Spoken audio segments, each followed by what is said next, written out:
Sometimes life puts you exactly where you need to be, even when it feels like the end of the world. Grace Whitmore thought her journey west would bring freedom, but a deadly blizzard leaves her stagecoach buried in snow with her driver frozen dead. When a mountain man named Jonah Harris finds her, she discovers he hasn't touched another human being in 23 years. His wife died in his arms during a harsh winter, and he's been living alone in his cabin ever since. Grace is a wealthy woman from back east who's never had to fight for survival. Jonah is a man who's forgotten what it means to care for someone. But as they're snowed in together, something begins to grow between them. Grace becomes the first woman Jonah has allowed himself to feel anything for since his wife's death. What happens when dangerous men come looking for Grace and Jonah must choose between his solitude and protecting the woman who's awakened his heart? Before we jump back in, tell us where you're tuning in from, and if this story touches you, make sure you're subscribed, because tomorrow I've saved something extra special for you. Grace Whitmore's eyes opened to unfamiliar shadows dancing across rough-hewn log walls. The acrid scent of wood smoke mingled with something earthy and wild, bear grease perhaps, or the lingering musk of animal hides. Her body ached as though she'd been trampled by horses, and when she tried to sit up, every muscle protested with sharp reminders of her ordeal. Easy now. The voice came from somewhere beyond her vision, deep and rusty from disuse. You've been unconscious for near 2 days. She turned her head toward the sound and found herself staring at a man unlike any she'd ever encountered in Boston's refined parlors. Jonah Harris stood beside a stone fireplace, his massive frame casting long shadows in the flickering light. His hair hung past his shoulders in dark waves, streaked with early silver, and a full beard covered the lower half of his weathered face. But it was his eyes that caught her, pale blue like winter sky, holding depths of sorrow that made her chest tighten with unexpected empathy. "Where?" Her voice cracked. Her throat felt raw, as if she'd been screaming. "My cabin. Found you half buried in snow drift about 3 miles down the mountain." He moved with surprising grace for such a large man, lifting a wooden bowl from beside the fire. "Driver didn't make it. I'm sorry." The memory rushed back the horses, screaming as they lost footing on the icy trail, the sickening lurch as the stagecoach tumbled down the embankment, Thomas crying out her name before the crushing weight of wood and metal silenced him forever. Grace pressed her palm against her mouth, fighting the bile that rose in her throat. "Drink this." Jonah approached cautiously, as if she were a wounded animal that might bolt. "It's just broth, but you need something warm inside you." She accepted the bowl with trembling hands, noting how he was careful not to let their fingers touch. The broth tasted of venison and wild herbs, nothing like the delicate consommes served at her father's table, but it warmed her from within and steadied her shaking. "How long have I? Where exactly are we?" "Colorado Territory, high country. We're snowed in until spring thaw, which won't come for months yet." He settled into a chair across the room, maintaining careful distance between them. "Name's Jonah Harris. I've been living up here since, well, for a long time." Grace studied her surroundings more carefully now. The cabin was surprisingly well built, with tight-fitted logs and a stone chimney that drew the smoke cleanly. Hand-hewn furniture filled the single room, a sturdy table, 2 chairs, shelves lined with preserved foods and leather-bound books. Everything spoke of careful craftsmanship and solitary purpose. A rope bed occupied one corner, covered with thick furs and woolen blankets. She realized she was lying in his bed, and he must have been sleeping elsewhere. "I'm Grace Whitmore," she said, then hesitated. Her father's name carried weight even in the territories. Cornelius Whitmore owned half the railroad lines west of the Mississippi. But something about Jonah's isolation suggested he might not know or care about such things. "Whitmore." He nodded slowly. "Like the railroad man. So much for anonymity. He's my father." "What's a railroad heiress doing in a stagecoach heading toward nowhere?" The question hit closer to home than she'd expected. Grace set down the bowl and pulled the fur blankets closer around her shoulders. She still wore her traveling dress, though someone, Jonah, she realized with a flush of embarrassment, had removed her outer coat and boots. The green silk was torn and stained, ruined beyond repair. I was traveling to California. I have an aunt in San Francisco who, she stopped, unwilling to voice the lie she'd prepared for curious strangers. Something about Jonah's steady gaze made deception feel impossible. Running away, he said simply. It wasn't a question. My father arranged a marriage. To a business associate. The words came out bitter. Raymond Blackwell. He owns shipping interests, and father wants to merge our railroad holdings with his transport companies. And you don't want to marry him. Grace laughed, but there was no humor in it. Raymond Blackwell is a cruel man who sees women as property to be acquired. I've heard the servants' whispers about what happened to his first wife. She died in a fall down the stairs, though she never seemed clumsy before. Jonah's jaw tightened almost imperceptibly. So you ran. I left in the middle of the night with nothing but what I could carry. She touched her throat, feeling for the pearl necklace that had belonged to her mother. It was still there, the smooth spheres warm against her skin. I thought if I could reach California, I could disappear, start over somewhere he'd never think to look. And now you're trapped on a mountain with a stranger. Jonah rose and moved to the window, peering through the thick glass at the swirling snow beyond. Storm's been raging for 3 days. Even if the pass was clear, it's a hard 2-day ride to the nearest town. On foot, in winter. He shook his head.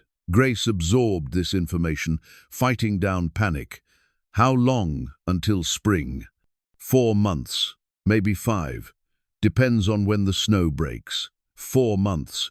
She had provisions for 2 weeks at most, and those were buried with the stagecoach. I have money, she said quickly. In San Francisco, I have accounts my father doesn't know about.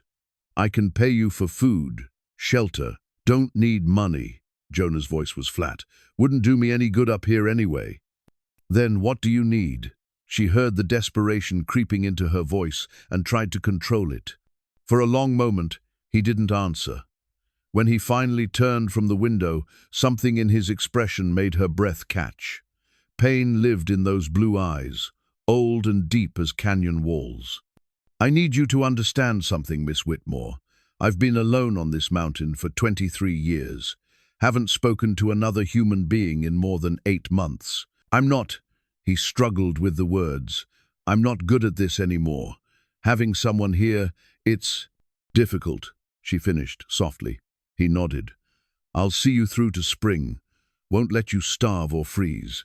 But I can't promise to be easy company. Grace studied his face, seeing past the wild hair and untrimmed beard to the man beneath. There was strength there, and integrity, but also a loneliness so profound it made her own troubles seem small by comparison. May I ask why, she ventured, why you've been alone so long? Jonah's hand moved unconsciously to his chest, fingers finding something beneath his rough wool shirt. I had a wife, Sarah. She died 23 years ago come February. The simple words carried such weight of grief that Grace felt tears prick her eyes. I'm sorry. She was with child, both of them. His voice broke, and he turned away again. I couldn't save them, couldn't do anything but watch them slip away. And you've been here ever since. Built this cabin for her, for our family. He gestured at the careful craftsmanship surrounding them. After she died, I just stayed. Seemed like the right thing to do. Grace understood now why his movements were so careful around her, why he maintained such deliberate distance. She represented something he'd lost, a reminder of dreams that had died with his wife. I won't be a burden, she said quietly. I'll earn my keep however I can. Jonah looked at her then, really looked, as if seeing her for the first time. She was still pale from her ordeal, her dark hair escaping its pins to frame her face in disheveled waves. But there was determination in her green eyes, a strength that hadn't been broken by her father's attempts to control her life or by the trauma of the accident. Can you cook? he asked. Not well, but I can learn. So, yes, I do embroidery, but I suppose I could manage practical mending. Good. Clothes don't last long up here, and I'm not handy with a needle. He moved to a chest in the corner, pulling out an armload of garments. These were Sarah's. She was taller than you, but you can alter them. That silk dress won't last a week in this climate. Grace accepted the bundle of wool and cotton garments, struck by the intimacy of wearing a dead woman's clothes. But practicality won over sentiment. Jonah was right about the silk. Thank you, she said, for everything. I know this isn't what you wanted. Something flickered across his face, surprise, perhaps, that she understood his sacrifice. He admitted, it's not what I wanted, but maybe what we want isn't always what we need. Outside, the wind howled like a living thing, rattling the cabin's sturdy walls. Grace pulled Sarah's clothes closer, breathing in the faint scent of lavender that still clung to the fabric. 4 months stretched ahead of them, 4 months of forced intimacy with a man who'd forgotten how to be around other people, 4 months of winter isolation that would either forge an unlikely bond or drive them both to madness. As if reading her thoughts, Jonah moved to the fireplace and added another log to the flames. We'll take it one day at a time, he said, his back to her. See what comes. Grace nodded, though he couldn't see her. One day at a time. In Boston, she'd planned months in advance, her life mapped out in social engagements and charitable committees. Now she faced an uncertain future with nothing but her own resilience and the reluctant protection of a mountain hermit who wore his grief like armor.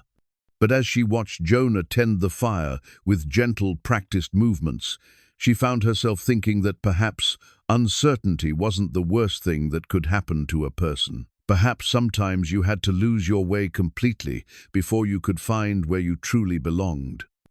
3 days later, Grace discovered the journal. She'd been exploring the cabin while Jonah checked his snares, moving carefully among his possessions with the respect born of being an uninvited guest. Most of the books on his shelves were practical guides to wilderness survival, weather patterns, animal tracking, but tucked between a volume on preserving meat and another on identifying edible plants, she found something different. The leather binding was soft with age, its pages filled with delicate handwriting in faded brown ink. Pressed flowers decorated the margins, mountain laurel, wild columbine, herbs she couldn't name. Each entry was dated, spanning several years in the 1840s, and as Grace read, she realized she was holding Sarah Harris's medical journal. June 15th, 1847. Mrs. Garrett's rheumatism much improved with the willow bark tea. Must remember to gather more before the season ends. Jonah says, I fuss too much over the neighbors, but someone must tend to them in this wilderness. August 3rd, 1847. Delivered the Morrison baby safely, a strong boy with his father's lungs. Jonah carved a cradle while I was tending the mother. He'll make such a wonderful father when our time comes. Grace's heart clenched at the hope in those words, knowing how the story ended. She turned the page and found more entries about births, illnesses treated, remedies that worked, and others that failed. Sarah had been the closest thing to a doctor in these mountains, traveling dangerous trails to help anyone who needed her. October 12th, 1847. I'm certain now our child grows within me. Jonah doesn't know yet. I want to be sure before I tell him, but oh, how my heart soars with the secret. He's been so patient, so gentle. This baby will be surrounded by such love. What are you doing? Grace spun around, clutching the journal to her chest. Jonah stood in the doorway, snow clinging to his coat and boots. His face had gone deathly pale, and she realized she'd crossed an invisible line. I'm sorry, I didn't mean to pry. I was just... Put it back! His voice was barely controlled. Jonah, please. I wasn't trying to invade your privacy. The book fell open, and I saw... Put it back now. He moved toward her, and for the first time since her rescue, Grace felt afraid. not of physical harm, but of the raw pain blazing in his eyes. She set the journal carefully on the shelf, but couldn't bring herself to look away from his face. She was a healer. She was everything. The words came out broken. And she's gone. She loved you very much. It's clear in every word she wrote. Jonah's hands clenched into fists at his sides. You think I need reminding?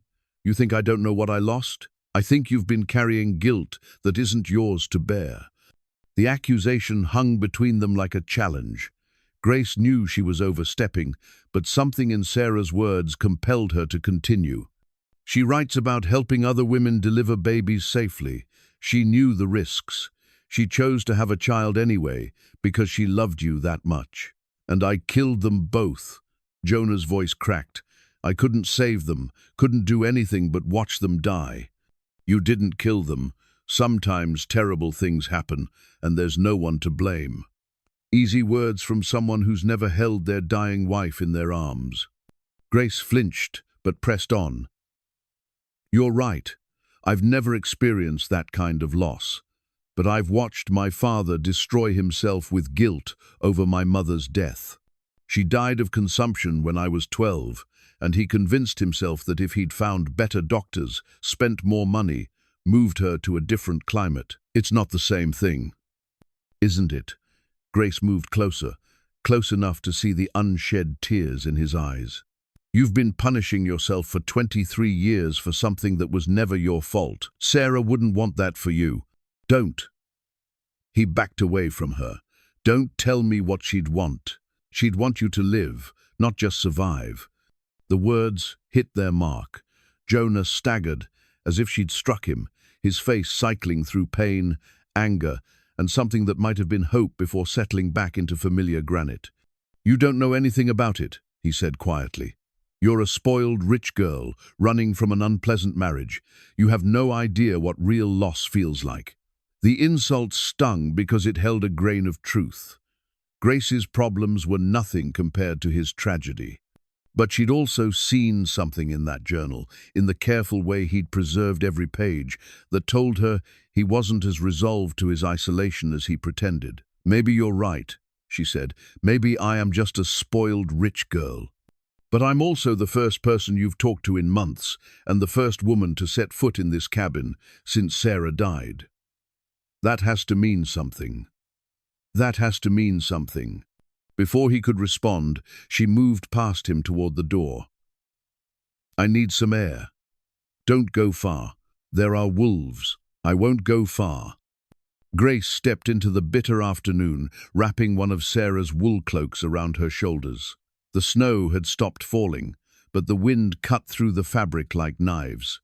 She walked to the edge of the clearing, where Jonah had built his cabin, looking out over the endless expanse of white-capped peaks.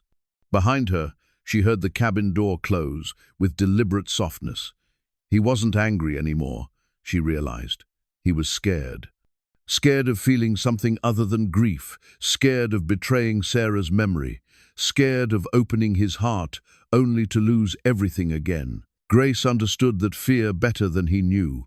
Her whole life had been about avoiding emotional risk, accepting her father's plans, staying within the narrow confines of respectable society, never reaching for anything that might be taken away. The arranged marriage to Raymond Blackwell was just the final link in a chain of safe, controlled choices. But safety was an illusion. The stagecoach accident had taught her that. One moment of ice on the trail, and everything changed forever. When she returned to the cabin 20 minutes later, Jonah was sitting at the table with Sarah's journal open before him. His finger traced the pressed flowers on one page, and his shoulders shook with barely suppressed emotion. She pressed these the summer before she died, he said without looking up. Said she wanted to remember what beauty looked like when winter came. Grace hung the cloak on its peg and approached slowly. She sounds like she was remarkable. She was. Delivered half the babies in these mountains, tended the sick, never turned anyone away, even saved a Ute warrior once when his own medicine man couldn't help him. He gave her that necklace there as payment. He nodded toward a simple beaded choker hanging on a wooden peg. You loved her very much, more than my own life. He closed the journal carefully. When she died, part of me died too. The part that believed in tomorrow, in hope, in any kind of future worth having. But you're still here. I'm still breathing. That's not the same thing. Grace pulled out the other chair and sat across from him. What would it take to make you want to live again? The question seemed to surprise him. I don't know. I stopped thinking about it a long time ago. Maybe that's the problem. They sat in silence as the afternoon light faded through the windows. Finally, Jonah spoke again. Tell me about this man you're running from. This Blackwell. Grace's hand went instinctively to her throat, fingering her mother's pearls. Raymond Blackwell owns the largest shipping company on the East Coast. He's 43 years old, twice widowed, and has a reputation for getting what he wants, regardless of the cost. My father sees him as the perfect business partner. I see him as a man who would control every breath I take. He'll come looking for you. The certainty in Jonah's voice sent ice through her veins. What makes you say that? Men like that don't give up their property easily. And make no mistake, that's what you are to him. Property. Jonah's jaw tightened. Question is, how hard will he look, and how far will he go? My father will have people searching, private investigators, maybe Pinkerton agents, but they'll be looking for someone traveling west by train or stagecoach, not someone stranded on a mountain. For now, come spring, when the passes open, they'll expand their search. Mountain towns, trading posts, anywhere a woman might have taken shelter. Grace felt the walls of the cabin suddenly feel very small. You think he'll find me? I think he'll try, and I think you need to be ready for that. Something in his tone made her look at him more carefully. Ready how? You came up here as a helpless city woman who'd never faced real hardship. If you want to survive what's coming, you need to become someone else, someone stronger. And you'll help me? Jonah was quiet for a long moment, his fingers still resting on Sarah's journal. When he looked up, Grace saw a spark of something in his eyes that hadn't been there before. Not quite hope, but not despair either. I'll teach you what I can, he said finally. How to shoot, how to track, how to live off the land if you have to. But the rest, the strength, the courage that has to come from inside you. What if it's not there? It's there, I've seen it. He stood and moved to a cabinet, pulling out a rifle and setting it on the table between them. Question is whether you're willing to find it. Grace stared at the weapon, its wooden stock worn smooth by decades of use. 3 days ago, she'd been a railroad heiress whose biggest worry was avoiding her father's social obligations. Now she was discussing firearms training with a mountain hermit who might be her only hope of staying alive. When do we start? She asked. For the first time since she'd known him, Jonah Harris almost smiled. The first week of Grace's training nearly broke her. Jonah woke her before dawn each morning, when the cabin lay in darkness and the fire had burned down to glowing embers. While she stumbled through the motions of washing her face with ice-cold water, he prepared a simple breakfast of cornmeal porridge and dried venison. They ate in companionable silence. Then began the day's lessons. First rule of survival, he said on her 4th morning of training, handing her the rifle she was learning to handle. Everything is trying to kill you. The cold, the animals, the terrain, other people. You respect that, or you die. Grace hefted the weapon, feeling its weight distribute across her palms. The rifle was heavier than she'd expected, and her arms ached from yesterday's practice session. But she was learning to sight down the barrel without flinching when Jonah corrected her stance. My father always said that knowledge was power, she replied, adjusting her grip according to his previous instructions. I suppose that applies here too. Your father never had to shoot a charging bear. Jonah moved behind her, his hands briefly covering hers to adjust her positioning. The contact sent an unexpected jolt through her, and she tried to focus on his instruction rather than the warmth of his calloused palms. Knowledge is good, instinct is better, and practice is everything. They spent the morning on marksmanship, using tin cans set on fence posts 50 yards from the cabin. Grace's first shots went wide, the rifle's kick jarring her shoulder despite Jonah's warnings. But gradually, she found her rhythm. By noon, she was hitting 3 targets out of 5 attempts. Better, Jonah admitted, gathering the spent cans. But a tin can doesn't move like a man does, doesn't shoot back either. Do you really think it will come to that? Jonah's expression grew serious. I hope not. But hope doesn't keep you alive when trouble comes calling. After lunch, he taught her to read animal tracks in the snow, the delicate prints of rabbits, the larger pads of mountain cats, the distinctive claw marks that meant bear. Grace found herself fascinated by this wilderness alphabet, the way Jonah could look at disturbed snow and tell her a story about the creature that had passed. Deer came through here yesterday evening, he said, crouching beside a set of hoof prints. Young buck, probably 2 years old. See how deep the prints are in the front? He was moving fast, running from something. What was chasing him? Jonah pointed to larger prints nearby, round pads with 4 distinct toe marks. Mountain lion. Big one, probably male. But see here. He indicated where the tracks diverged. The deer made it to that rocky outcrop. Cat gave up the chase. Smart deer, or lucky deer. In the wilderness, there's not much difference between smart and lucky. Both keep you breathing. Grace studied the tracks, trying to see the story Jonah read so easily. How do you know all this? Did someone teach you? My father, some. But mostly I learned by watching, by making mistakes. His expression darkened. By burying the consequences of those mistakes. She wanted to ask what he meant, but something in his tone warned her off. Instead, she focused on memorizing the different track patterns, the way a walking animal's prints differed from a running one, how weather could obscure or preserve the signs. Afternoons were for practical skills. Jonah taught her to maintain the fire, to bank coals so they'd last through the night, to select the right wood for different purposes. Hardwood for long-burning heat, softwood for quick flames, the way to stack logs so air could feed the fire properly. Fire is life up here, he explained, demonstrating how to use flint and steel when matches weren't available. Lose your fire in winter, and you'll freeze to death in hours. Grace's fingers were clumsy at first, but she persisted until she could strike sparks consistently. The repetitive motion became meditative, and she found herself thinking about the dramatic changes in her life. 3 weeks ago, she'd never held a rifle or started a fire from scratch. Now these skills felt essential, like breathing. Evenings brought different lessons.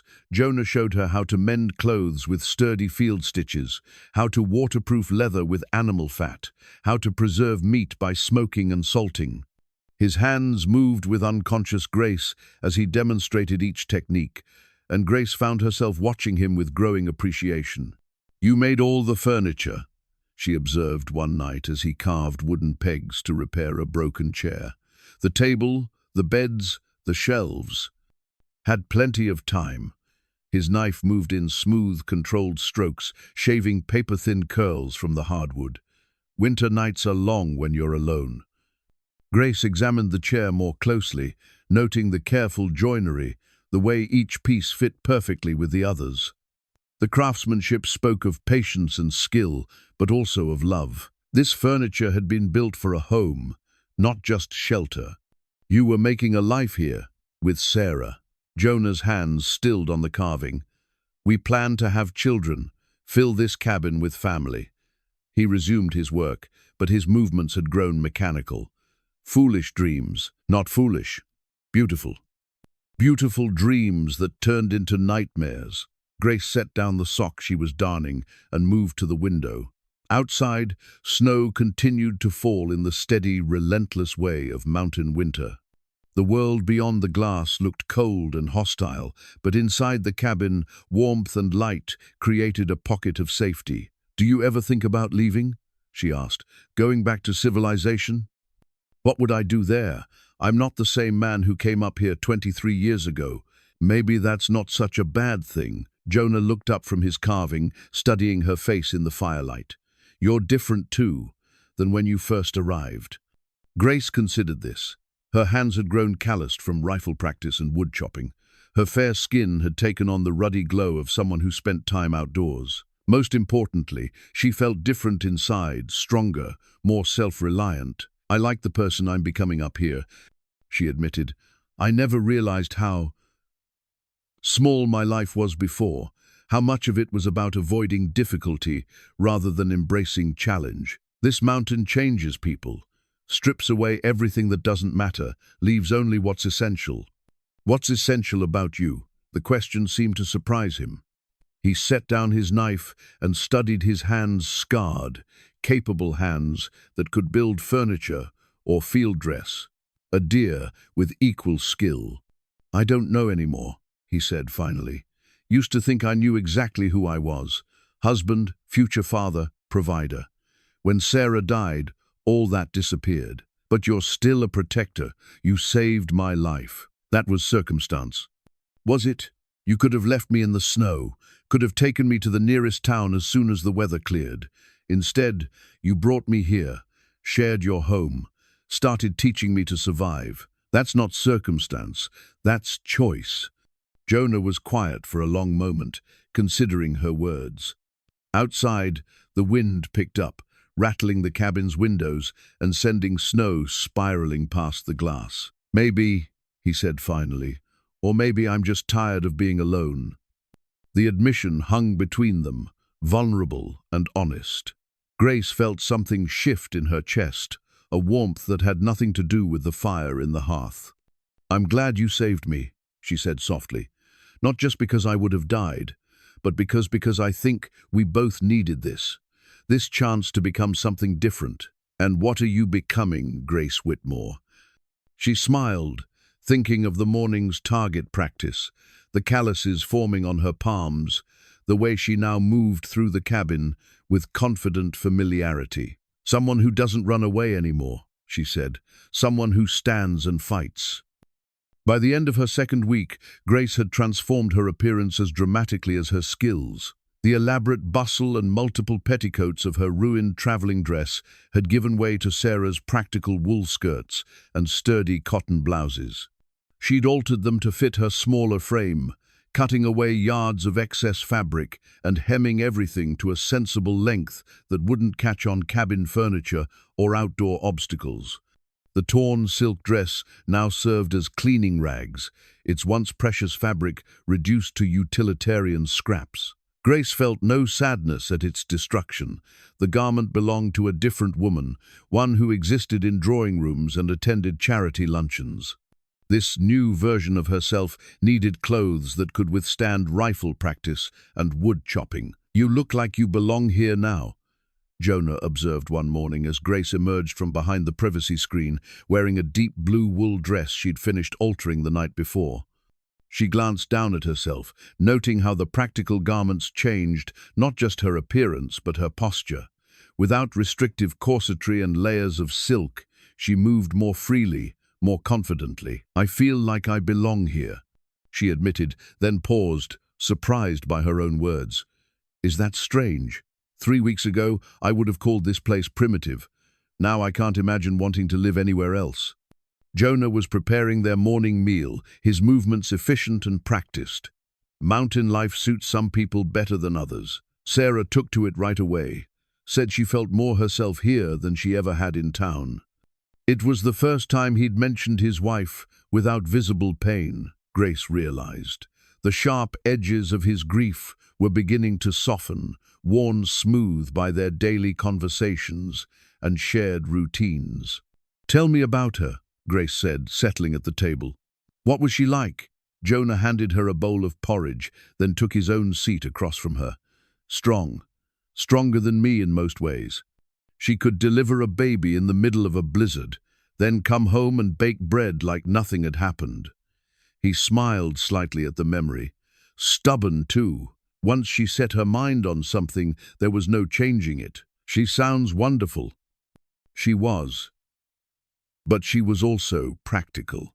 Sarah understood that life up here was hard, that people died for small mistakes. She never would have wanted me to. He stopped, seeming to catch himself before finishing the thought. To what? To stop living because she couldn't. The words hung between them, heavy with implication.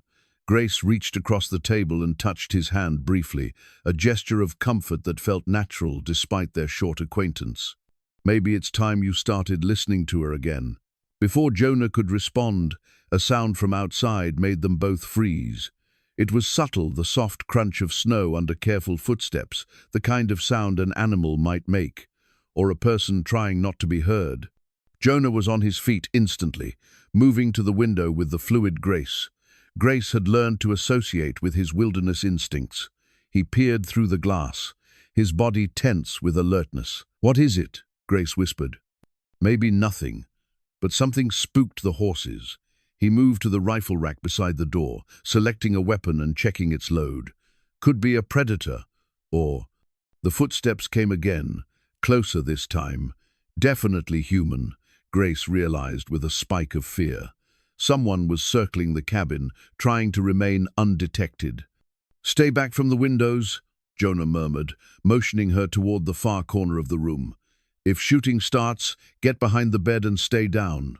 Grace's newly acquired rifle skills deserted her as panic flooded her system. "Do you think it's—" "Don't know yet. Could be a trapper, could be someone lost in the storm, could be someone looking for you." The thought that Raymond Blackwell's men might have found her sent ice through Grace's veins. She'd begun to feel safe in the cabin's isolation, protected by winter and distance from her former life. The possibility that her pursuers had tracked her here made the walls suddenly feel paper-thin.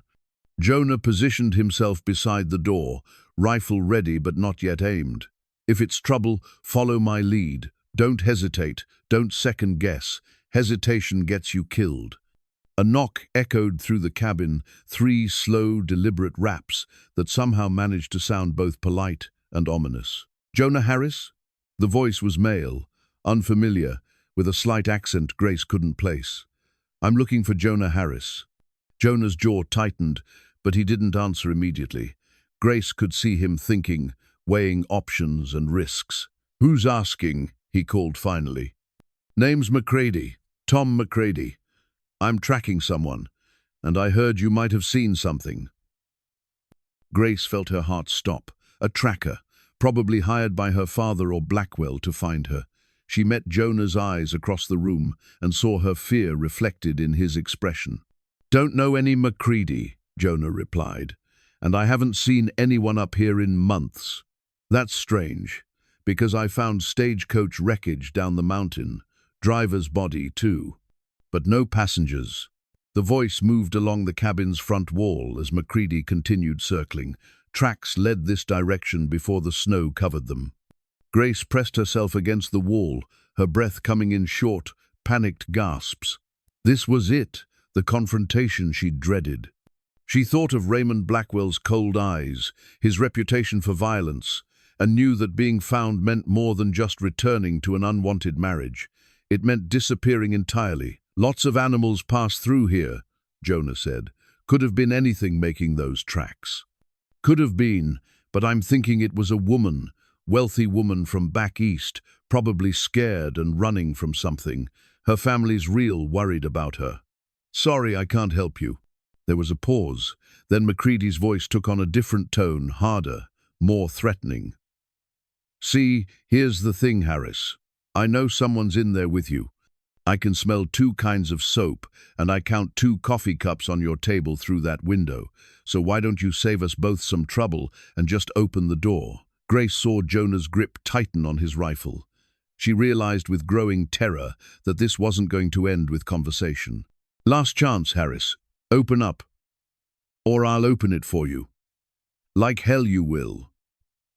Jonah's voice carried the authority of a man who'd faced death before and wasn't impressed by threats.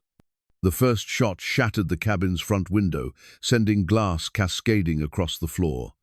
Grace screamed and dropped behind the bed as Jonah had instructed, her heart hammering against her ribs. "That was a warning," McCready called. "Next one goes through your head." Jonah moved with deadly purpose, positioning himself where he could see the broken window while staying clear of the line of fire. "Grace," he said quietly, "there's a rifle behind you in the corner. Can you reach it?" She nodded, though her hands were shaking so badly she could barely grip the weapon. "Good. If he gets past me, you shoot him. Don't think about it, don't hesitate, just pull the trigger." The second shot punched through the cabin's wooden wall, embedding itself in the opposite wall inches from where Grace crouched. She bit back another scream, forcing herself to focus on Jonah's calm instructions rather than her terror.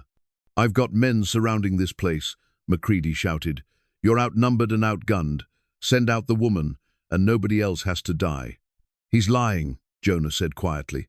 "If he had backup, they'd have already made their move." But as if summoned by his words, another voice called from the cabin's rear. "Boss, I'm in position." Grace's blood turned to ice. There were at least two of them, possibly more. Even with Jonah's skills, the odds were turning against them. "What do we do?" she whispered. Jonah's expression had gone cold, calculating. In that moment, Grace glimpsed the man he'd been before. Grief and isolation changed him a warrior, not a hermit. "We fight," he said simply, "and we win." The attack came at dawn, swift and brutal. Jonah's rifle spoke first, its sharp crack echoing through the mountain stillness. Through the shattered window, Grace saw a man in a dark coat stumble backward into the snow, clutching his shoulder. Not McCready, someone else. Someone younger who'd gotten careless in his approach to the cabin. "That's for the window," Jonah muttered, already reloading with practiced efficiency. McCready's response was immediate and vicious. A hail of bullets peppered the cabin's front wall, forcing Jonah to drop below the windowsill. Splinters of wood flew through the air, and Grace pressed herself flatter against the floor behind the overturned table they'd dragged into position as a barricade. Sarah's guardian lay across Jonah's knees, the rifle he'd named for his dead wife, the one he'd carried for 23 years of solitary survival. Grace had seen him clean and oil the weapon each night, treating it with the reverence some men reserved for religious artifacts. Now she understood why. In Jonah's hands, the rifle became an extension of his will, precise and deadly. "How many do you count?" Grace called, her voice steadier than she felt. 3, maybe 4. McCready's got them spread out, trying to cover all the angles. Jonah risked a quick glance through the broken window. Professional work. These aren't just hired thugs. Then what are they? Killers. The word sent fresh ice through Grace's veins. She'd known Raymond Blackwell was dangerous, but she'd underestimated the lengths he'd go to reclaim his property. These men weren't planning to take her back alive. They were here to eliminate a problem. "Can we hold them off?" "For a while. But they've got us pinned down, and ammunition doesn't last forever." Jonah's jaw was set in grim lines. "We need to break their positions, make them come to us on our terms." Another volley of shots shattered what remained of the front window and punched fresh holes in the cabin walls. Grace flinched as a bullet whined past her head, so close she felt the displaced air against her cheek. "The root cellar," Jonah said suddenly.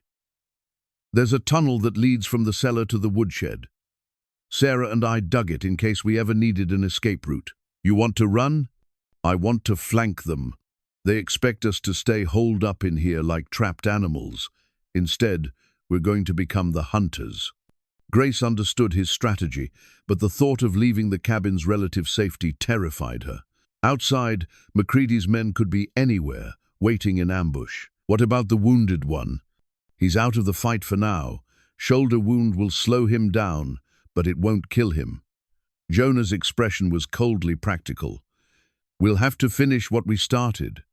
The clinical way he discussed killing sent a shiver through Grace, but she forced herself to focus on survival. These men had come to murder them both. Squeamishness was a luxury she couldn't afford. "Tell me what to do."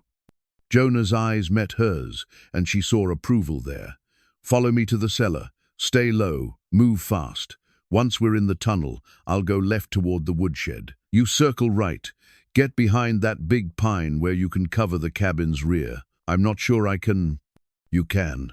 You've been practicing for weeks. Trust your training. Grace nodded, checking her rifle one more time. The weapon felt familiar now, no longer the alien thing it had been when Jonah first placed it in her hands. But using it against tin cans was different from shooting at human beings. "Ready?" Jonah asked. Before Grace could answer, the shooting stopped. The sudden silence was more ominous than the gunfire had been, suggesting that MacCready was planning something new. "Harris!" The tracker's voice carried clearly through the winter air. "I'm getting tired of this game. Send out the woman, and I'll make it quick for both of you. Keep fighting, and I'll take my time with her when I finally dig you out of there." Jonah's face went white with rage. "Over my dead body. That can be arranged." Grace found herself thinking about the past weeks, the way Jonah had patiently taught her to survive in this wilderness.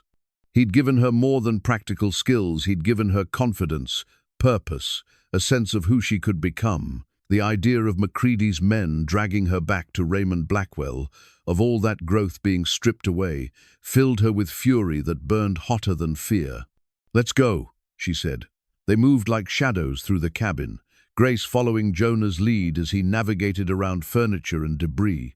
The root cellar entrance was concealed beneath a braided rug beside the fireplace. Jonah lifted the heavy wooden trapdoor, revealing a ladder that disappeared into darkness below. "Remember," he whispered as they descended, "accuracy over speed. Make every shot count." The cellar was small and cramped, filled with barrels of preserved food and sacks of grain. But at its far end, Grace could see the mouth of the tunnel Jonah had mentioned, a narrow passage, barely wide enough for a single person. "Sarah's idea," Jonah explained quietly as they crawled toward the opening. "She said any home should have a back door, especially one this far from help." The tunnel was longer than Grace had expected, stretching perhaps 50 yards through frozen earth and tree roots. They emerged in the woodshed behind a carefully concealed entrance, brushing dirt and debris from their clothes. Outside, Grace could hear voices, MacCready's men coordinating their assault on the cabin. They sounded confident, certain that their quarry was trapped and helpless. "They're about to learn different," Jonah murmured. He checked his rifle one final time, then looked at Grace with an expression that was part warrior, part protector. "Whatever happens, don't let them take you alive. You understand?" Grace nodded, though the implications of his words made her stomach clench with dread. "Good. See you on the other side." He disappeared into the forest with the silent grace of a hunting cat, leaving Grace alone with her rifle and racing heart. She forced herself to move, circling toward the position he'd indicated, using every lesson he'd taught her about moving quietly through snow. The big pine tree stood perhaps 40 yards from the cabin's rear wall, its thick trunk providing excellent cover. Grace settled behind it, her rifle trained on the area where she'd heard voices. Her breath came in controlled puffs of vapor, and she fought to keep her hands steady despite the cold and adrenaline. From her position, she could see 2 of MacCready's men positioned behind fallen logs, their attention focused on the cabin's front entrance. They were waiting for their leader's signal to storm the building, confident that their prey was trapped inside. Grace thought of Jonah's lessons about patience, about waiting for the right moment. She steadied her breathing and sighted down the rifle's barrel, just as he'd taught her. The nearest man was perhaps 30 yards away, an easy shot if she could control her nerves. A rifle cracked from the direction of the woodshed. Jonah had made contact. One of MacCready's men cried out and toppled forward, clutching his leg. The wounded man tried to crawl toward better cover, but Grace could see he was badly hurt. "Charlie's hit!" someone shouted. "Boss, they got Charlie!" MacCready's voice roared with fury and surprise. "How the hell they're supposed to be in the cabin? Must have a back way out. Find it! Find them now!" The remaining attackers began moving, their careful positions abandoned as they tried to locate their hidden enemies. Grace watched through her rifle scope as one man broke from cover, running toward the cabin's rear wall. This was her moment. Everything Jonah had taught her crystallized into this single instant breath control, sight alignment, smooth trigger pull. Grace fired. The man stumbled and fell, his rifle spinning away into the snow. Grace felt a moment of sick triumph mixed with horror. She'd shot a human being. The knowledge sat in her stomach like a stone, but she forced herself to reload, scanning for the next threat. "Grace," Jonah's voice carried through the forest. "Two down, two to go." MacCready's remaining companion, a thin man with a scraggly beard, had taken cover behind Grace's original position near the cabin.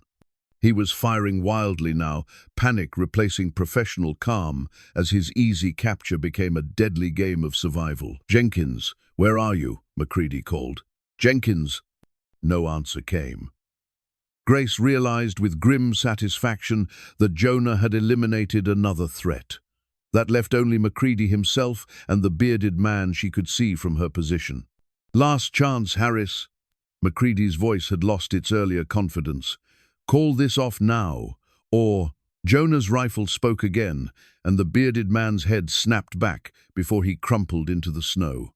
The sudden silence that followed felt deafening.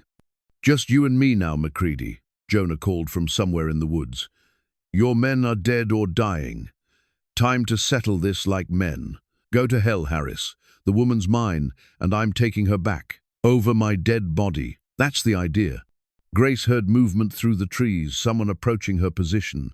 She swung her rifle toward the sound, finger on the trigger, heart hammering against her ribs. Through the scope, she caught glimpses of a dark coat moving between the pines.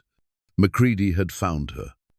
The siege lasted 3 days. After the initial attack failed, and MacCready's men lay dead in the snow, the tracker himself had vanished into the forest like smoke. Jonah found blood trails leading away from the clearing, but no body. MacCready was wounded but still dangerous, somewhere in the vast wilderness surrounding the cabin. "He'll be back," Jonah said as they dragged the bodies away from the cabin that first evening. "Men like MacCready don't give up easy, and he's got nothing to lose now."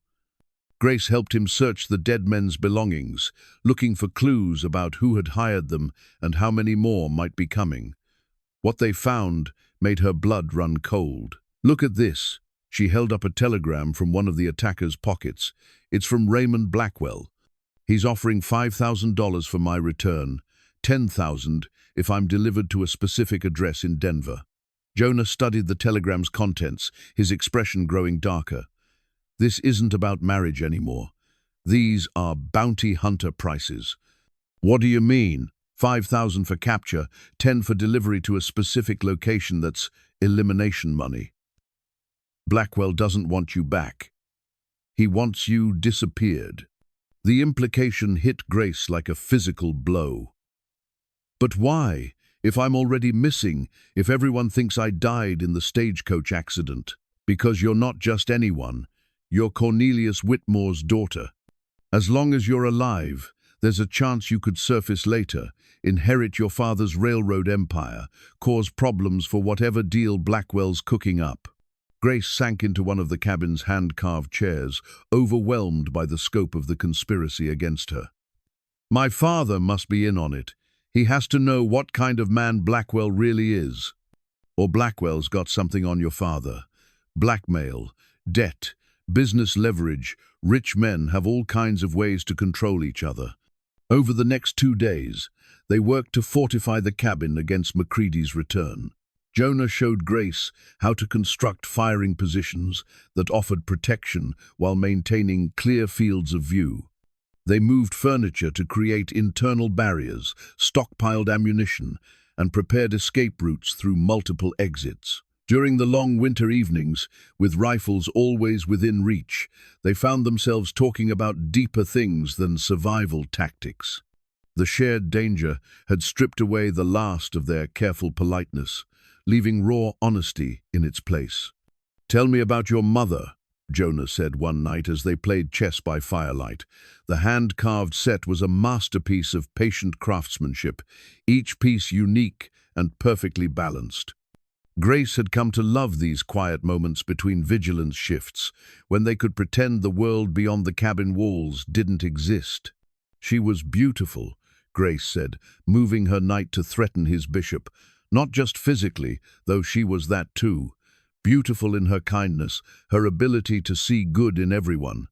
She died when I was 12, and father, he never recovered.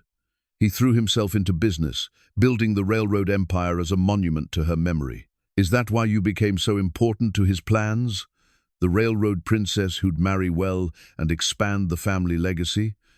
Grace nodded, studying the chessboard without really seeing it. I was his last connection to her. Everything he did after she died was supposedly for me, for my future, but really, it was for her ghost. Jonah captured her knight with a smooth movement of his queen. And you went along with it. Until now, until I realized that living someone else's dream isn't really living at all.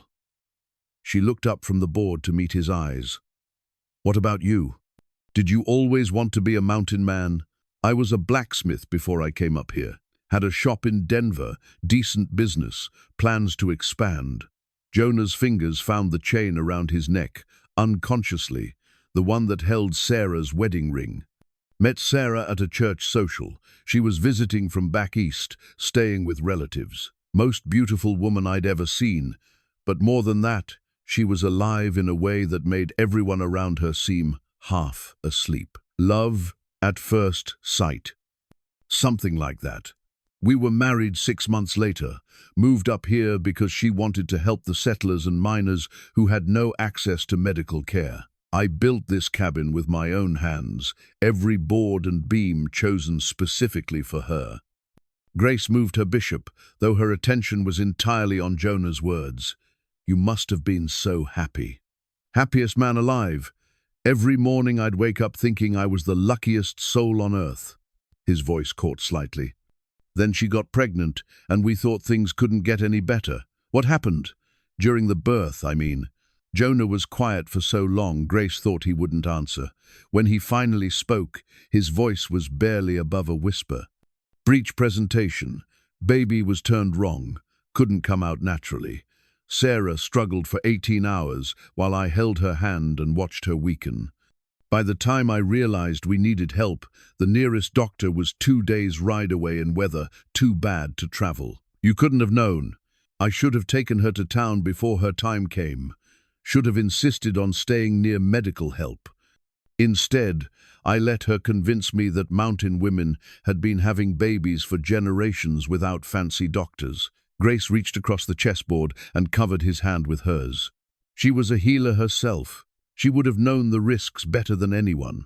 And she chose to take them because she wanted our child so badly.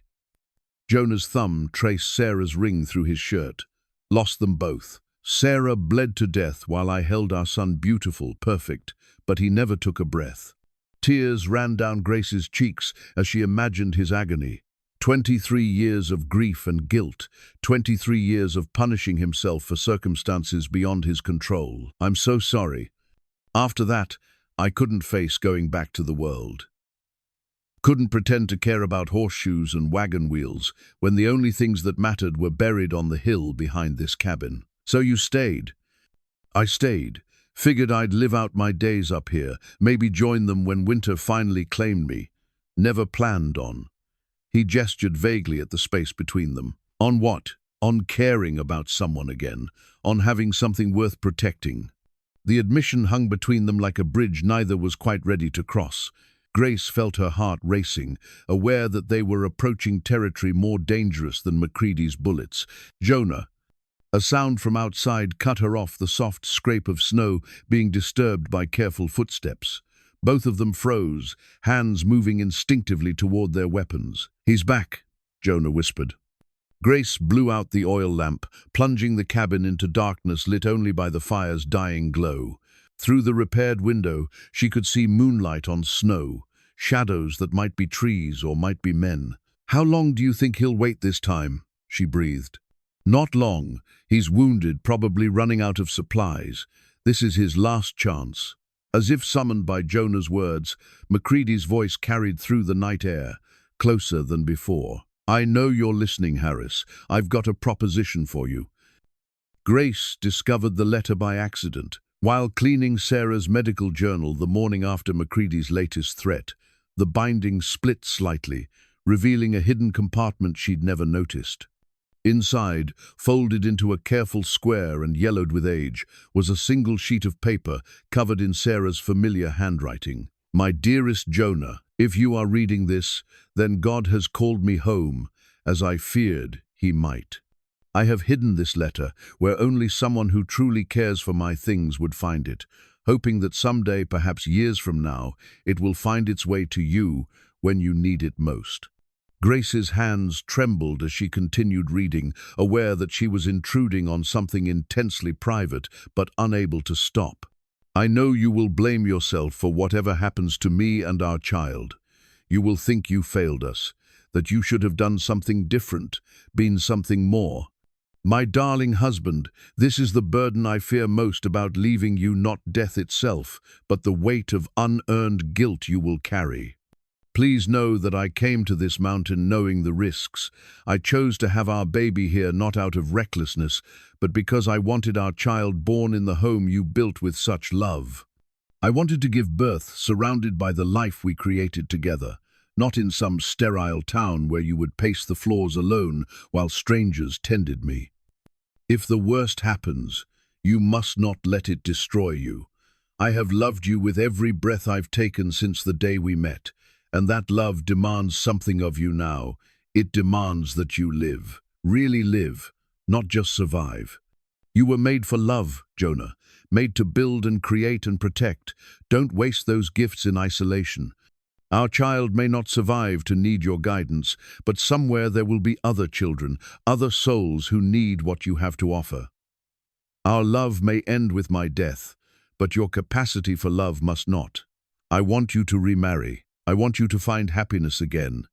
If another woman can love you even half as much as I do, she will be blessed beyond measure, and you will be the man I always knew you could be. Promise me, my love. Promise me you will not let grief become your master. Promise me you will be brave enough to love again.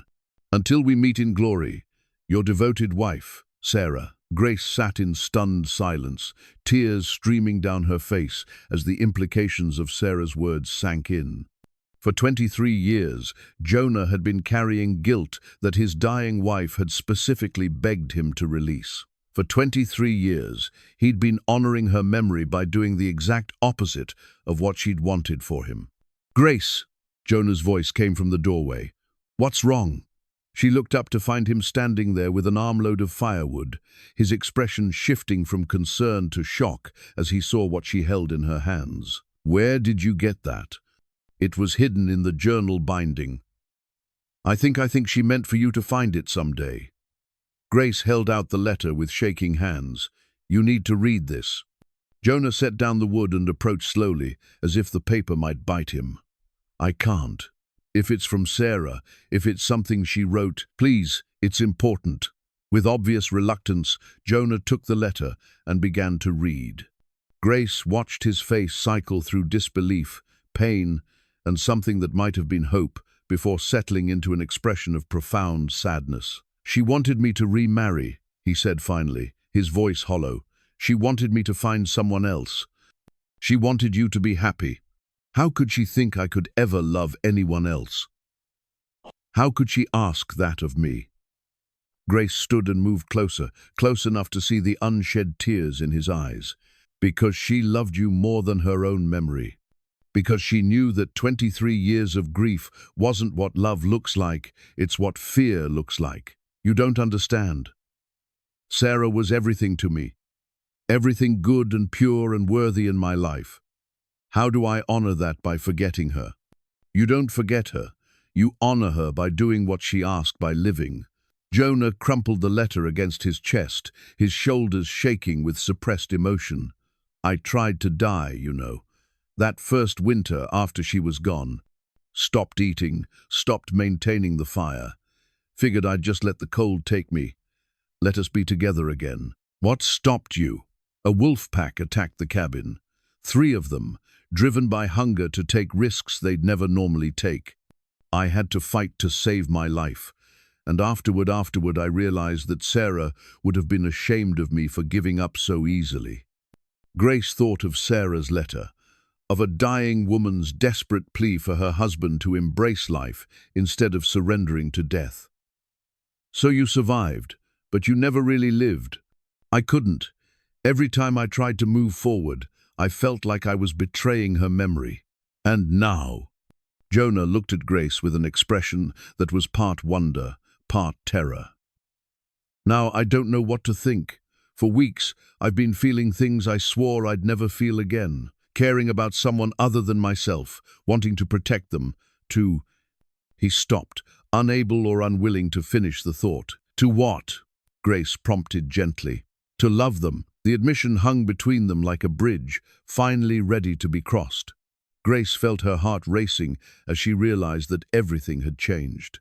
The letter hadn't just revealed Sarah's final wishes, it had given Jonah permission to feel what had been growing between them since the day he'd carried her unconscious form into his cabin. "The first woman you've touched in 23 years, she said softly, remembering his whispered words from that first night. "The first woman I've wanted to touch." Grace moved closer, close enough to feel the warmth radiating from his body. "What does Sarah's letter tell you about wanting that? That she'd forgive me for it, that maybe she'd even approve. And what does your heart tell you?" Jonah's hand rose to cup her face, his thumb tracing the line of her cheekbone with infinite gentleness. "That I'm falling in love with you, Grace Whitmore. That despite everything I swore about never caring for anyone again, you've found your way into my heart." "And is that so terrible?" "Terrifying, but not terrible." Grace leaned into his touch, 23 years of his isolation melting away in the space between one heartbeat and the next. "I love you too, Jonah. I think I have since that first morning when you taught me to shoot. When I saw the man you really are, beneath all that grief." They moved toward each other like planets drawn by gravity, inevitable and natural. When their lips met, Grace tasted salt tears, his or hers, she couldn't tell. The kiss was gentle at first, tentative, then deeper, as months of careful distance collapsed into urgent need. "Grace," Jonah whispered against her mouth, "are you sure? Once we cross this line—" His words were cut off by the sound of shattering glass as a rifle bullet crashed through the window they'd repaired just days before. McCready had chosen his moment perfectly, striking just as their defenses were lowered by overwhelming emotion. "Get down!" Jonah shouted, pushing Grace behind the overturned table as more shots peppered the cabin walls. But this time, something was different. Grace could hear multiple voices outside, more men than McCready could have summoned alone. Through the broken window, she glimpsed movement in the trees, not one tracker, but a small army. "Jonah," she breathed, horror dawning. "I think Blackwell sent reinforcements."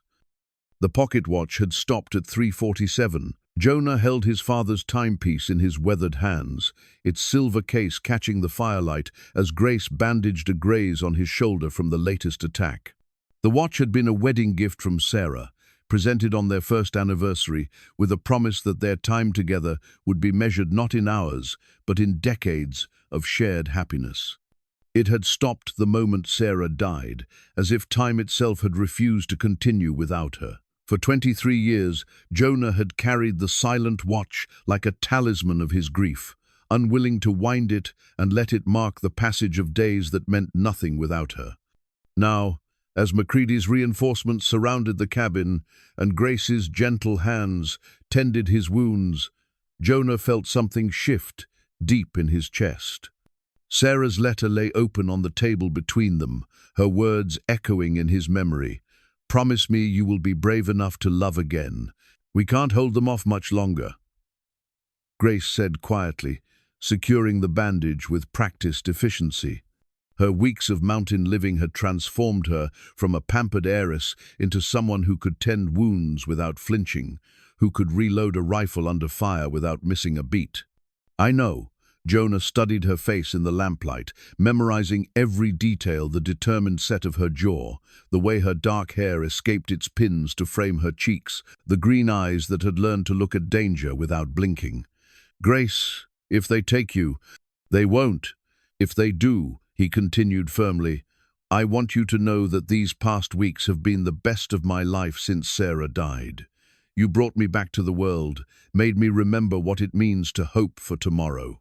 Grace's hands stilled on his shoulder. "Don't talk like this is over. Look around us.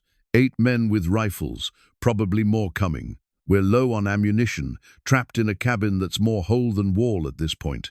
Jonah's voice was calm, almost conversational. "I've been in enough fights to know how this one ends." "Then what do you suggest? Surrender?" "I suggest we make them pay such a price for victory that they'll remember this cabin for the rest of their lives." Jonah stood and moved to the window, studying the positions of their enemies through the shattered glass. "How many bullets do you have left?" Grace checked her ammunition. 12 rounds. I've got perhaps 20. Against 8 men, that's not many chances to miss." Outside, McCready's voice carried through the winter air with renewed confidence. "Harris, I know you're running low on shots. My employer sent enough men to level this mountain if necessary. Give us the woman, and you can walk away from this." "What employer?" Jonah called back, though he already suspected the answer. "Raymond Blackwell sends his regards. Says to tell Miss Whitmore that he's very disappointed in her lack of gratitude for his generous marriage proposal." Grace felt ice run through her veins. Blackwell hadn't just sent trackers, he'd sent an execution squad. The man who'd wanted to marry her now wanted her dead, and he had the resources to make it happen. "He's lying about letting you walk away," she said to Jonah. "Blackwell can't afford to leave witnesses." "I know." Jonah checked his rifle one more time, then moved to the cabin's rear window. "But he made a mistake bringing this many men. They'll get in each other's way, create opportunities we can exploit." "What kind of opportunities?"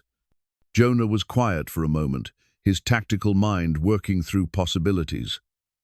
When he spoke again, his voice carried the authority of a man who'd faced death before and made peace with it. "The tunnel to the woodshed. If I can get outside, circle around behind them, I might be able to even the odds. That's suicide. They'll cut you down before you get 20 yards. "Maybe, but it's better than waiting here for them to burn us out or starve us into submission." Jonah turned from the window to face her. "Grace, I need you to understand something. Whatever happens tonight, whatever choices I make, they're not about dying for honor or glory. They're about living long enough to protect what matters most. And what's that? You, us. The chance for something beautiful to grow in this God-forsaken wilderness." Grace felt tears prick her eyes as the full weight of his words settled over her. "Jonah, please. There has to be another way." "There is. You could surrender. Tell them you'll go quietly if they let me live." "Never. Then we fight, together, for as long as we can." Jonah reached into his pocket and withdrew the pocket watch, its silver surface worn smooth by decades of handling. With deliberate movements, he began to wind the mechanism, feeling the mainspring tighten under his fingers. "What are you doing?" "Starting time again." The watch face flickered to life, its hands beginning their eternal circuit. "Sarah wanted me to live, not just survive. Tonight, I choose to live, really live, for however long we have left." Grace watched the second hand sweep around the watch face, marking moments that suddenly felt precious beyond measure. "How long do you think? Until dawn, maybe. They'll want to finish this before daylight, when their numbers won't be as much of an advantage. That's hours away. Then we make every minute count." Jonah set the watch on the table and turned to Grace with an expression that was part warrior, part lover. The combination took her breath away. "Tell me about California," he said, "about the life you were planning to build there." "What? If we're going to die tonight, I want to know what dreams we're dying for." Grace understood. He was asking for hope, for something beautiful to hold on to in their darkest hour. She thought of the plans she'd made during her desperate flight west, the freedom she'd imagined awaiting her on the Pacific shore. "I wanted to teach children," she said. "Open a school for miners' daughters and ranch wives' sons, give them the education their isolation denies them." "That's a good dream. What about you? If we could walk out of here tomorrow, what would you want?" Jonah considered the question seriously. I'd want to build something, not just survive anymore, but create. Maybe houses for the families moving west, maybe a trading post to help travelers, something that makes the world a little better. We could do that together. Yes, he said simply. We could. Outside, the sound of men moving through snow grew closer. Macready was positioning his forces for a final assault, probably planning to rush the cabin from multiple directions simultaneously. Grace, Jonah said urgently, whatever happens, I want you to know. She silenced him with a kiss, fierce and desperate, and full of all the words they didn't have time to say. When they broke apart, both were breathing hard. I know, she whispered. I know. Jonah nodded and moved toward the trapdoor that led to the root cellar. Give me 10 minutes to get in position. When the shooting starts, you concentrate on the front approach. I'll handle the flankers. Jonah, he paused at her voice, come back to me. I'll do my best. As the trapdoor closed behind him, Grace was left alone with the ticking of the pocket watch and the weight of a loaded rifle. Outside, she could hear Macready giving final orders to his men, the quiet professionalism of killers preparing for their work. She thought of Sarah's letter, of a dying woman's plea for her husband to embrace life instead of surrendering to death. Tonight, Grace would honor that request by fighting for the future Sarah had wanted Jonah to have. The first shots shattered the silence, and Grace Whitmore, former railroad heiress, current mountain woman, began to fight for love. The attack came from 3 directions at once. Grace pressed herself against the cabin's front wall, rifle ready, as Macready's men emerged from the tree line like hunting wolves. Muzzle flashes lit the darkness, and bullets shattered what remained of the windows, sending splinters of wood and glass flying through the air. But something was wrong with their assault. The men moved with professional precision, but their positioning was too careful, too controlled. They were trying to capture, not kill, at least not immediately. Alive, boys, Macready's voice carried over the gunfire. Mr. Blackwell wants her breathing when we deliver her to Denver. The realization sent fresh terror through Grace's veins. Being taken alive meant torture, meant whatever slow death Raymond Blackwell had planned for the woman who dared defy him. She thought of Sarah's letter, of Jonah's promise to protect what mattered most, and steeled herself for what was coming. Her first shot took down the lead attacker, a bearded man who'd gotten too confident in his approach to the cabin's front door. He dropped like a stone, his rifle spinning away into the snow. Grace reloaded quickly, just as Jonah had taught her, and fired again. From somewhere in the darkness behind the cabin, she heard Jonah's rifle speak once, twice, 3 times, in rapid succession. Each shot was followed by screams of pain or rage, proof that his flanking maneuver was working. "Jenkins is down!" someone shouted. "Boss, Harris got Jenkins and Murphy both." "Then finish him," Macready roared. "I don't care what it takes." Grace heard boots on the cabin's roof. Someone had climbed up while she was focused on the front assault.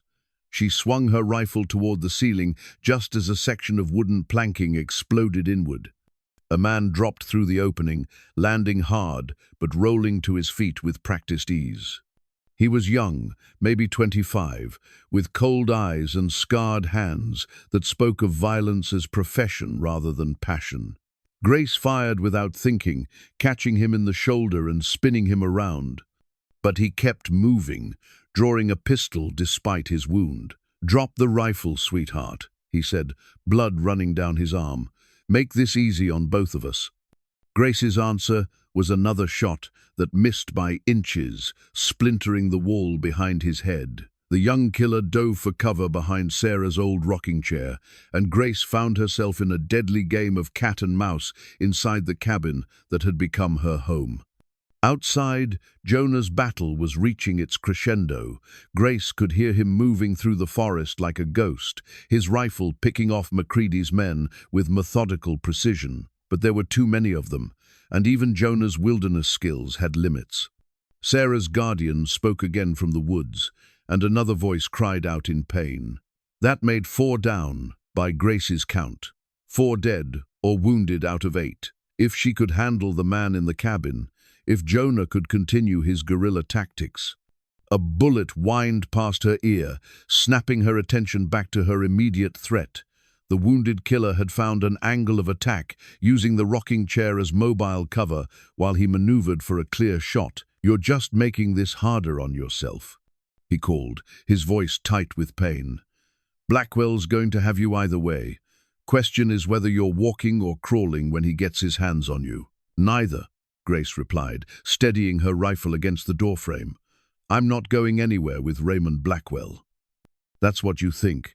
The killer broke from cover in a desperate rush, counting on speed and surprise to overcome Grace's rifle advantage. But weeks of training under Jonah's patient instruction had prepared her for exactly this moment.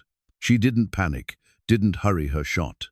Instead, she breathed steadily, acquired her target, and squeezed the trigger with smooth precision. The bullet caught the killer center mass, stopping his charge immediately. He looked down at the spreading red stain on his shirt with an expression of surprise, as if he couldn't quite believe what had happened. "Impossible," he whispered, then collapsed. Grace stood over his body, rifle still ready, waiting to see if he would move again. When he didn't, she felt a moment of grim satisfaction mixed with revulsion. She'd killed a man, not wounded him like the others, but ended his life completely. The knowledge sat heavy in her stomach, but she forced herself to focus on survival rather than sentiment. Through the broken windows, she could see muzzle flashes in the forest as Jonah continued his deadly game of hide-and-seek with Macready's remaining men. But the gunfire was getting closer to the cabin, which meant the hunters were becoming the hunted. "Grace!" Jonah's voice carried through the darkness, urgent with warning. "More coming from the east, at least 3. She moved to the cabin's side window, seeing shapes moving between the trees. Reinforcements, just as she'd feared. Macready had planned for heavy resistance, bringing enough men to overwhelm even the most determined defense. "How many bullets?" she called back. 5. "You?" Grace checked her ammunition with growing despair. 4. 9 bullets against at least 3 fresh attackers, plus Macready himself. The mathematics of survival were turning against them, and they both knew it. But then Grace remembered something, the railroad map her father had given her before she fled Boston, detailing his holdings across the Western Territories. She was Grace Whitmore, daughter of one of the most powerful men in America. That had to count for something, even here in the wilderness. "Macready," she shouted into the night, "I want to make a deal." The gunfire paused as her words echoed through the forest. "What kind of deal?" the tracker called back, suspicion evident in his voice. "The kind that makes you richer than Raymond Blackwell ever could." The silence stretched like a held breath. Macready was thinking, weighing greed against professional obligation. Grace could almost hear the calculations running through his mind, Blackwell's bounty against whatever she might offer, the certainty of payment against the risk of betraying a dangerous employer. "Keep talking," he called finally. Grace moved closer to the broken window, making sure her voice would carry clearly. "My father is Cornelius Whitmore. He owns half the railroad lines west of the Mississippi, plus mining interests, timber rights, and shipping contracts worth millions. Bring me back to him alive, and he'll pay you more than Blackwell ever could." "How much more?" $25,000, cash, more money than you'll see in 10 lifetimes of bounty hunting. She heard murmured conversation from the woods, Macready consulting with his remaining men.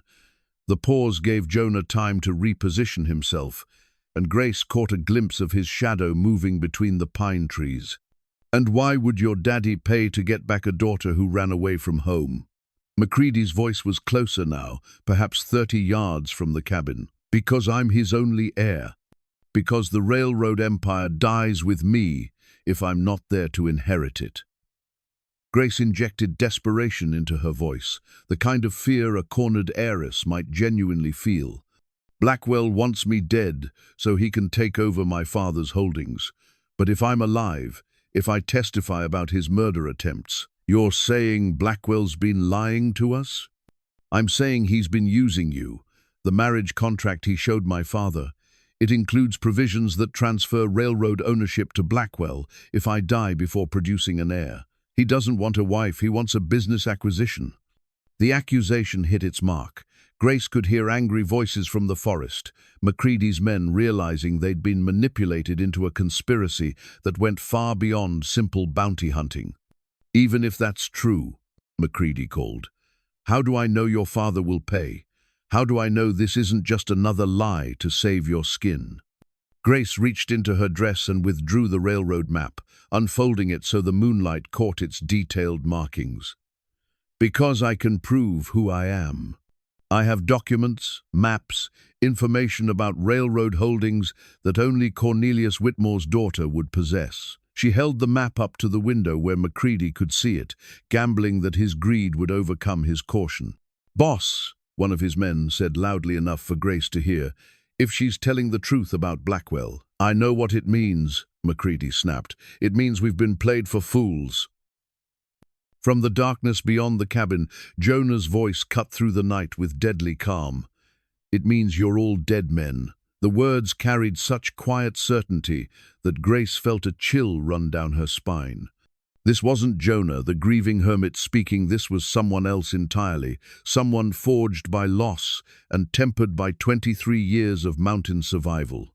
"Harris," Macready called, "this doesn't concern you. Walk away now, and we'll pretend this never happened." "Can't do that. You came to my mountain, threatened the woman I love. That makes it very much my concern." Jonah stepped into view at the edge of the clearing, Sarah's wedding ring glinting in his left hand. With deliberate movements, he removed the chain from around his neck and set the ring gently on a snow-covered stump. "Sarah," he said quietly, his voice carrying in the still air, "I'm ready to let you rest now. Ready to live again." Grace watched through the window as he straightened, and for the first time since she'd known him, Jonah Harris looked like a man unburdened by the weight of the past. The change was so dramatic it took her breath away.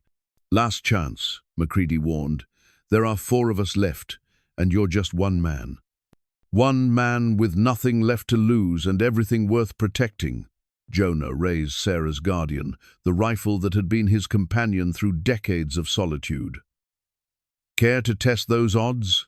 The first shot came from Macready's position, a hasty attempt to end the standoff before it could develop. But Jonah was no longer where the bullet aimed. He'd moved with fluid grace, disappearing into shadows that seemed to welcome him home. His response was immediate and devastating.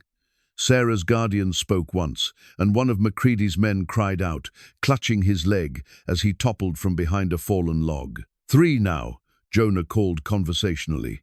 "Anyone else want to reconsider their life choices?" Grace used the distraction to move to a better position, one that gave her a clear view of the remaining attackers. She could see Macready now, crouched behind a boulder with 2 other men. All 3 looked nervous, their earlier confidence shaken by Jonah's display of lethal skill. "You can't get all of us," Macready shouted. "Don't need to get all of you," Jonah replied. "Just need to get you." The psychological warfare was working. Grace could see the remaining men glancing at each other, questioning their leader's judgment. The promise of easy money was evaporating in the face of a mountain man who fought like a force of nature. Macready seemed to realize he was losing control of the situation. "Take him down," he ordered, "all together." But his men hesitated, unwilling to break cover against an enemy who'd already proven his deadly accuracy. In that moment of hesitation, Jonah struck again. The rifle cracked twice in rapid succession, and 2 more voices cried out in pain. When the echoes faded, only Macready remained upright among his force. "Just you and me now," Jonah said, stepping back into the moonlight, "the way it should have been from the beginning." Macready rose from behind his boulder, rifle in hand, his face twisted with rage and desperation. "You think you've won? Blackwell will send more men. He'll never stop hunting her. Then I'll kill them too." The simple statement carried such absolute conviction that Grace felt tears spring to her eyes. Here was a man who'd found something worth living for, worth fighting for, worth dying for. The isolation that had protected him from further loss had become a strength he could use to protect what he loved. "You're a fool, Harris. She's not worth dying for. She's worth everything." Macready raised his rifle, but Jonah was already moving. Sarah's guardian roared one final time, and the tracker spun around before crashing face first into the snow. Silence settled over the clearing like a blanket, broken only by the soft tick of the pocket watch inside the cabin. Grace stood frozen at the window, hardly daring to believe that it was over. "Grace." Jonah's voice was gentle now, the warrior persona fading back into the man she'd fallen in love with. "Are you hurt?" She ran outside without bothering to grab her coat, throwing herself into his arms with such force that they both nearly tumbled into the snow. He held her tight against his chest, and she could feel his heart beating strong and steady beneath her cheek. "It's over," he murmured into her hair. "It's finally over." Spring came early that year, arriving with a warmth that seemed to melt more than just the winter snow. Grace stood in the meadow behind the cabin, wearing a simple white dress she'd sewn from fabric Jonah had traded for in the valley below. Wild columbines dotted the grass around her feet, the same flowers Sarah had pressed in her medical journal all those years ago. But today they weren't memories of the past, they were promises of the future. "You ready for this?" Jonah asked, straightening his black string tie with fingers that trembled slightly. He'd trimmed his hair and beard for the occasion, and Grace thought she'd never seen a more handsome man. "I've been ready since the morning you taught me to shoot," she replied, reaching for his hand. "Since the moment I realized that being safe isn't the same as being alive." The preacher they'd found in Silver Creek was a weathered man who'd seen enough frontier weddings to appreciate their unique circumstances. He stood beneath a pine tree that Jonah had decorated with ribbons, his Bible open to familiar passages about love and commitment.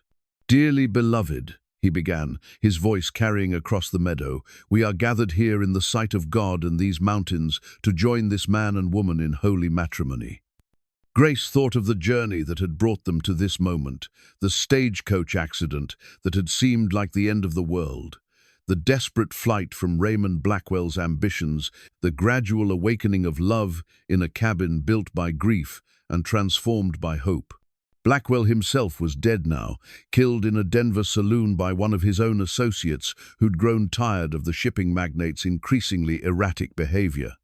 The news had reached them through a traveling merchant, along with word that Cornelius Whitmore was publicly offering a substantial reward for information about his missing daughter's whereabouts. "Do you, Jonah Harris, take this woman to be your lawfully wedded wife?" "I do," Jonah said, his voice strong and sure. "With all my heart." The words carried the weight of a man who'd thought he'd never love again, who'd spent 23 years in isolation before learning that the human heart was more resilient than he'd ever imagined. "Do you, Grace Whitmore, take this man to be your lawfully wedded husband?" "I do," Grace replied, thinking of the woman she'd been when winter began, frightened, sheltered, running from one trap into another. That woman was gone, replaced by someone who could shoot straight, tend wounds, and fight for what mattered most. "Then, by the power vested in me, I now pronounce you husband and wife." Jonah's kiss was gentle but passionate, full of all the promises they'd made to each other during the long winter nights. When they broke apart, Grace saw tears in his eyes, not of sadness, but of joy so profound it couldn't be contained. "Mrs. Harris," he whispered against her forehead. "Mr. Harris," she replied, laughing at how perfectly the name fit. The celebration was small but heartfelt. A few neighboring families had made the journey to witness the ceremony, bringing food and music and the kind of genuine warmth that city society had never offered Grace. As the sun set behind the mountains, they gathered around a bonfire Jonah had built, sharing stories and songs that echoed across the valley. Later, much later, Grace and Jonah sat alone on the cabin's front porch, watching stars emerge in the darkening sky. The new wedding rings Jonah had crafted gleamed on their fingers, simple bands of silver that caught the moonlight. "Any regrets?" Jonah asked, his arm warm around her shoulders. Grace considered the question seriously. She thought of the railroad empire she'd walked away from, the comfortable life she'd abandoned, the security she'd traded for uncertainty in the wilderness. None, she said finally. Not a single one. Even about the money, the inheritance? Grace smiled, thinking of the letter she'd written to her father, not asking for forgiveness or financial support, but simply letting him know that his daughter was alive, happy, and building a life worth living. "Money can't buy what we have," she said. "Besides, we're rich in the ways that matter." Jonah's hand found hers, their fingers intertwining with the easy intimacy of two people who'd learned to trust completely. "Sarah would have liked you," he said quietly. "She would have been happy that I found love again. I hope so. I'd like to think she approves of what we're building here." They sat in comfortable silence, listening to the night sounds of their mountain home. In the distance, an owl called to its mate, and Grace smiled at the appropriateness of the sound creatures calling to each other across the darkness, finding connection in a vast and sometimes hostile world. "What do you want to do tomorrow?" Jonah asked. "Tomorrow, I want to start the school." Grace had already begun teaching the children of nearby families, using Sarah's medical journal and other books to provide education that would have been impossible for isolated mountain families to obtain otherwise. The work filled her with purpose in a way that charity luncheons and social obligations never had. "And after that? After that, I want to help you build that trading post you mentioned. Create something that helps other travelers, other families trying to make new lives in the wilderness. Big dreams for a railroad heiress." "Former railroad heiress," Grace corrected. "Current mountain woman, and proud of it." As if summoned by their conversation about the future, Grace felt a familiar flutter in her abdomen, the subtle movement that had begun just days ago, the sign that their love had already begun creating new life. She hadn't told Jonah yet, hadn't found the right moment to share the news that would complete their transformation from two isolated souls into a real family. But soon, she thought. Soon. "I love you, Grace Harris," Jonah said, the name still new enough to bring wonder to his voice. "I love you too," she replied, placing her hand over the secret growing within her. "More than I ever thought possible." Above them, the stars wheeled in their ancient patterns, marking time for lovers and dreamers across the world. In a cabin built by grief and transformed by hope, two people who'd found each other against all odds settled into sleep, secure in the knowledge that tomorrow would bring new challenges and new joys in equal measure. Sometimes, life puts you exactly where you need to be, even when it feels like the end of the world. Grace Whitmore had learned that truth in the hardest way possible, but as she drifted off to sleep in her husband's arms, she couldn't imagine wanting to be anywhere else. The first woman Jonah Harris had touched in 23 years had become the last woman he'd ever need to love. And in the morning, when spring sunshine filled their mountain valley with golden light, they would begin building the future that love had made possible.